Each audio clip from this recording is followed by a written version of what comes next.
একজন মানুষ। আপনি বলছেন শরীয়ত একটা সাধারণ জিনিস, এই শরীয়ত ছাড়া হাকিকত বলেন, মারিফত বলেন, তরিকত বলেন কোন রাস্তায় নাই। আপনি সর্ব রাস্তায় আগে শরীয়তের, এই শরীয়তের সর্বকাজ আগে শুরু করতে হবে, তারপরে আপনি হাকিকতে তরিকতে মারিফতে পৌঁছাইতে পারবেন। কই মনে চকির তলা আর কই মনে আঘার তলা, ওই চকির তলায় যাইতে 5 মিনিটের ব্যাপার সেটা, আর আঘার তলায় যাইতে বহুত দিনের ব্যাপার। আগে সাধনা শিখেন, আগে ধ্যান জগতে যান, মুর্শিদকে লাভ করেন, তারপরে সে পাগল ভাবছেন বাবা দেখা দিব। বাবা যার হইছে সে তার হয়ে গেছে, ওই যে তার একটা সন্তানকে আলেম বানায় রেখে গেছে, কি বলো রাখে নাই, আলেম বানায় রেখে গেছে, ওনার মধ্যে যেটা বলছে ওইটাই সেই সন্তান হয়েছে। আরে জমি হবে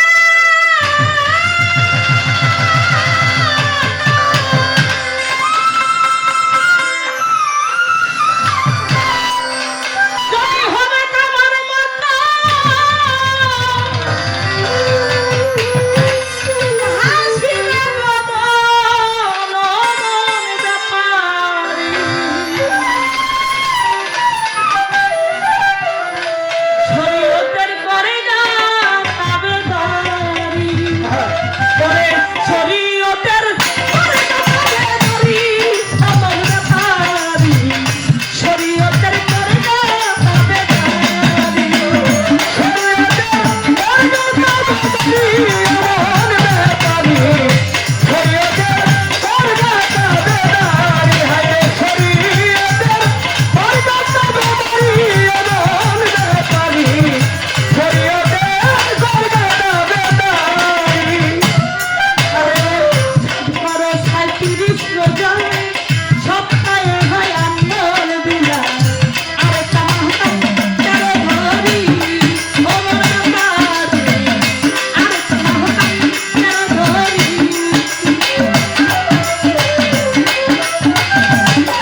না জানিলে কোরআনে দেখে বলে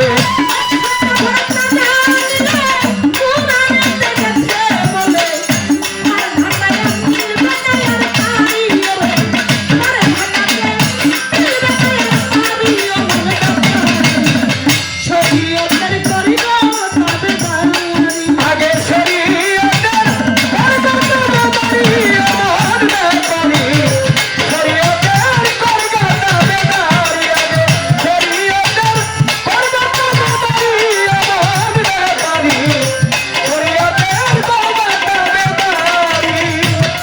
আজকে আমাকে প্রশ্ন করা হয়েছে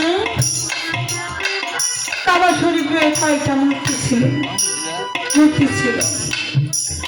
কাবা শরীফে কাবা জুল খালাস নামক একটি ঘরে মূর্তি পূজা করা হতো। সেই ঘরে আমার নবীজি সৈনিক পাঠায়া ওই কাবা ঘর আগুন দিয়ে পুরাইয়া ছাই করে দিয়েছিলেন। সেই ঘরে মূর্তি ছিল 360টা। সেই ঘরে মূর্তি ছিল 360টা আর বড় মূর্তি ছিল 4টা। এই 4টা মূর্তি ছিল সেই ঘরে নাম রেখেছিলেন ঈশামণি কাবা। কি বলো ঈশামণি কাবা না? সে ঘরের নাম ছিল ঈশামণি কাবা। সেই কাবা পুরাইছিলেন আমার নবীর এই কাবার কথা কইছিল না।